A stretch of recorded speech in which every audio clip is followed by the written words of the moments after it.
Well, welcome, welcome, welcome everyone to the Women's Empower Network. I am so excited to have Rose with us today, and welcome, Rose. Hi, how you doing Hey, today?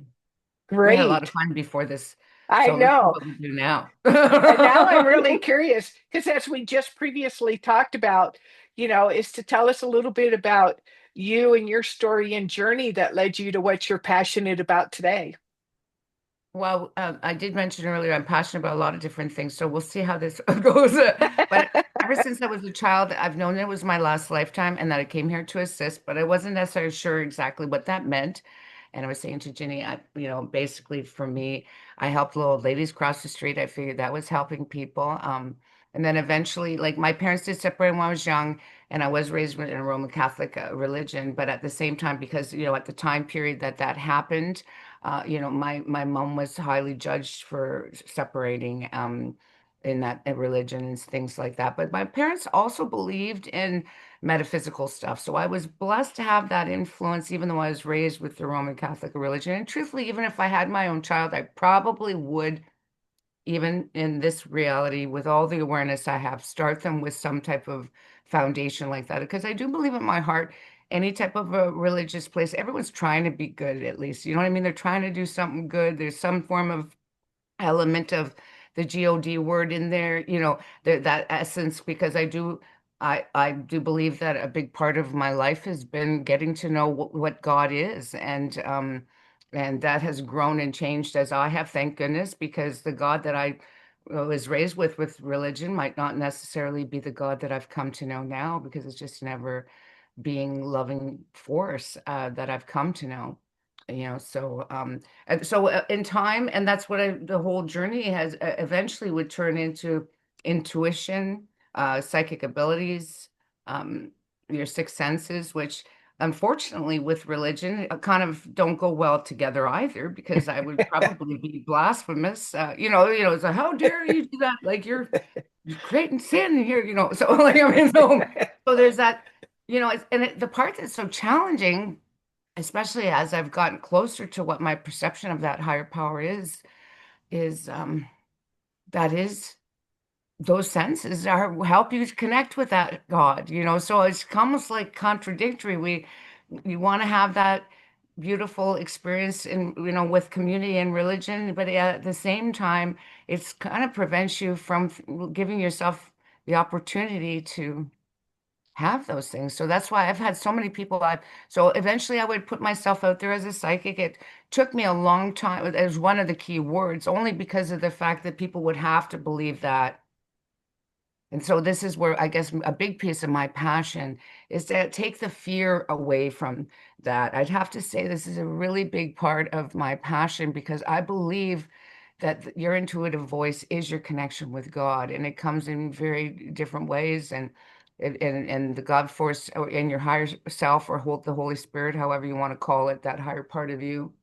Um, it wants you to grow, and it wants you to grow in a beautiful, elegant way. So it's just undoing a lot of those programs too. This work is about busting limiting thoughts. And when you start doing it, you don't realize how many you have, and that's the part that can be nice, to have someone outside of you that has done the work or is a few steps ahead, that can kind of catch you when you can maybe just shift that one belief, and you don't realize how much is tied to so many other ones, right? So it's Right. been journey. It's been a whole journey for me of learning to trust it, um, being ostracized because of it, learning how to handle that, and coming out the other end now going, I'm pretty proud of the fact that I learned all this stuff. I think I've done some really good work. I don't know if anyone else knows it, but I've done some good stuff. I've helped the animals in my community. So years ago. So one of the things I came to learn on my journey is that if a problem came up, part of what we came here to do is as we understand metaphysical principles, is to create solutions. So I started to see the strays in my area, and knew that fixing cats was expensive, and I'd heard of it happening in other areas.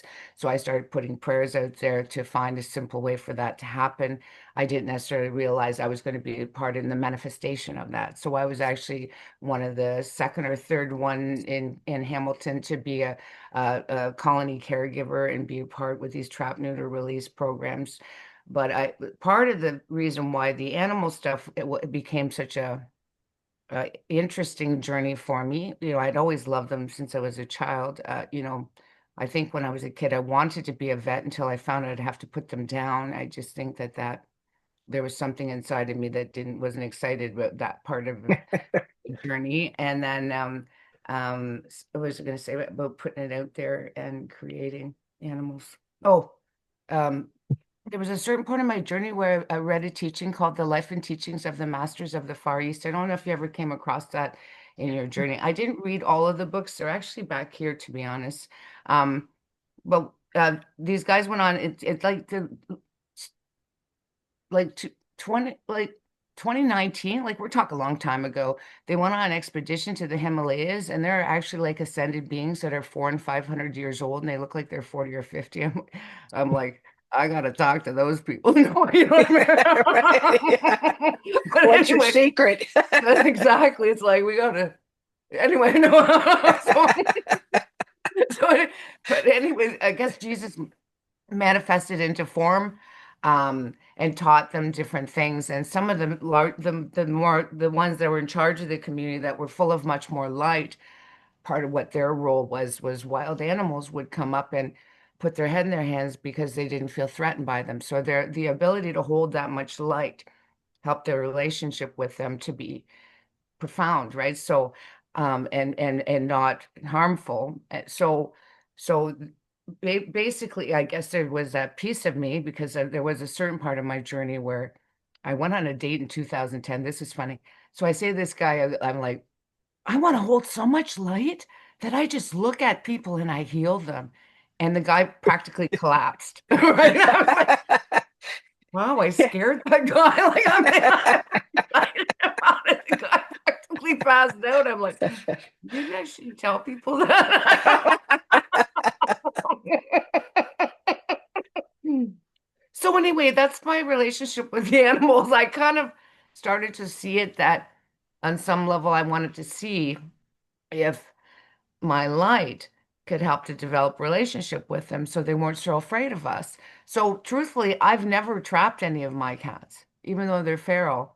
I developed a relationship of some sort and would have to put them in the cage if I had to get them fixed, but they never actually got trapped. You know, Nice. you see what I'm trying to say? I think probably shouldn't tell that publicly, but it's true. You know what I mean? Like, You're in a so safe space. oh, thank you, sweetie. Yeah. So my whole animal work, even though it ended up becoming all my responsibility, that's the part they forgot to tell me. You know, we're gonna help you, but it's all your responsibility. We're gonna take all the credit, but it's all your Hilarious. Well, do you work with individuals, because you have this rich, I mean, you've been through an experience that I've met a lot of people who struggle with that very thing that you started out talking about what you're taught at a very young age and traditionally, and giving your power away to somebody else, and then yet experiencing and knowing that you had that inner connection and that inner knowing, um, and resolving that Well, so conflict. that's the piece where the animal work is a passion, but that's a piece of what I do now. So, and I've been doing it for a long time, but that's the whole thing. I didn't want to go big with that. So I just do a little bit privately. I'm like, you see what I'm trying. I didn't know if I wanted to go into big rescue because I know that I came here to help humans too, right? So, Right. and this is the part where when I put myself out there, initially when I created my website years ago, my guides had suggested that I put all the different modalities that I did, which so I do have an old website saying that. But what it has become is I become all in my modalities, but it's still yet one of the key words that seems to lead people to me the most is the word psychic, which comes with a bit of stigma and expectation. But I do consider myself more of a spiritual guide because I could feel sometimes when people call me, they've had this profound experience, but it's so in conflict with their religious beliefs. I've just had Yeah. times where I just intuitively know, and I'm like going, but you don't realize this is your connection with God. Like you've just had a profound experience, but I can feel that your religious beliefs are interfering with that to allow you to see the beauty of is possible for you. So I really do think it is a big piece of, what I try to do. In my own way to convey to anyone when I'm sharing any of this information and really encouraging them to have those experiences themselves. Because you and I both know I could tell you beautiful things that happened to me, which all sound wonderful, but they're nothing till it happens to you. So a big Right. piece of my work with my clients, when I do work with my clients, um, so my work, I did a show recently. I've had a show. There's been a bit of a break, but I'm probably going to stay creating it on my own because they went out of business, the people that held the show. But I'm just taking it back on my own. I called myself a soul mechanic because I don't necessarily because I find a half-hour session sometimes isn't enough time for me to really help a person for what they've got going on. So I say to them, listen, I'm not just a reader and I'm not just a healer. I'm both. And I feel like in my heart, when I grew exponentially, really, when I grew faster, it was when I seemed to bring the energy work in, because you and I both know this work is a lot to do with changing our thoughts. But you and I both also know that we aren't just our thoughts. We are energetic beings. We have auric fields. We have layers within our aura, our emotional body, our mental body. We're electromagnetic beings. And I think you and I talked a little bit, but it sounds like you do understand Abraham Hicks' teachings with the contrast. A lot of that lately. Yeah. Don't you notice as a manifester, you put a desire there, you're like, that's not what I put out there. No, I'm just kidding. I didn't mean that. It was like, wait a second, what could I say different to get the different result? Because that one sucked. You know what I mean? Oh, yeah, I Thank God remember. we did. As long as there's no death involved, we're good. You see what I'm trying to say? You know what I mean? That's hilarious. So, Right. so if somebody resonates with your message and is struggling to really find the balance between the two and feel whole, how can people connect with you? How can they get in touch with you? So I do have two websites right now, and I'm probably still gonna do that for a little while longer. www.theperfectrose.ca. So theperfectrose.ca, and the other one is roseannkulyk.com, roseannkulyk.com. And if they want to ask me questions, I would say email me at rose@theperfectrose.ca. But I do pray for my clients to feel guided to work with me. I really want them to feel sent. I do work very closely with archangels and ascended masters, and I put a desire out there for them to feel drawn to me in some way, shape, or form. I feel like that I really want them to feel like there's something. They'll just keep thinking, that Rose lady, I don't know, I keep thinking about her. I just please have enough courage to call or something because I know some that takes them a little while to do that. Um, but I guess all I'm trying to say is then I will, my work is intended to be like a whole experience. So that's how I prefer to do my work. I have done lots of spontaneous work over the years if someone's distressed in processing. I'm really good at taking them out of that. But it is nicer for them to get the most out of the experience or even open their mind to 2 to 3 hours. That's what I meant about the soul mechanic. Like you would never bring your car in for a repair. That's a 3 hour repair and ask the mechanic to repair it in a half an hour. So I try to tell Right, my clients, please don't ask me for a half-hour session when you've got like a 5 hour job. So you see what I'm right. trying to say. But I'm Yeah, not trying to ask them to be with me forever. It's just that I want to try to help them as much as I possibly can in the sessions. And I have the angels working on them in the session with me.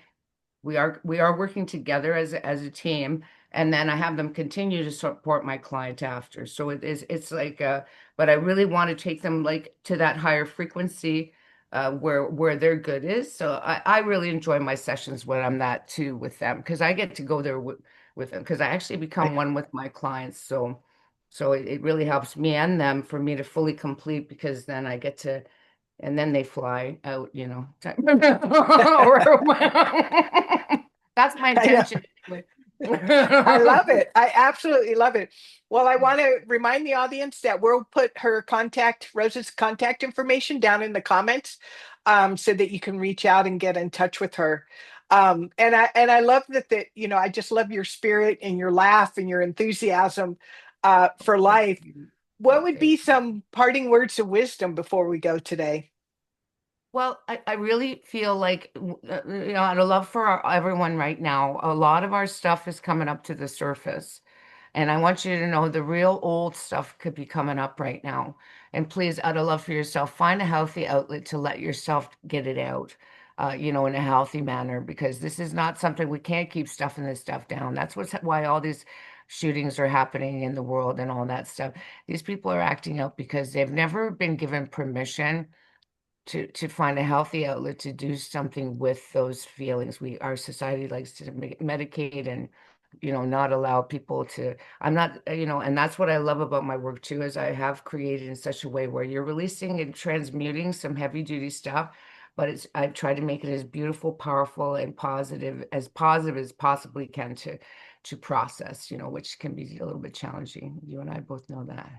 Yeah, absolutely. And not having to do it alone and having somebody who understands and can walk through it with you It is is such a helpful. powerful gift for both people. Yeah, for sure. And I just love watching I'll be honest with you, I love my clients. Like, I mean, I love watching them grow. I mean, I'm sitting in their lives, right? So I take my work very seriously. This is people's lives. They're coming to marriages, children, wanting to have children. I mean, we're talking some heavy duty things here, and I've helped save a lot of relationships too. So, anyways, thank That's you. beautiful. Thank Well, you, thank you sweetie. so much for being with us, Rose. Thank you so much for having me. I'm so glad I came.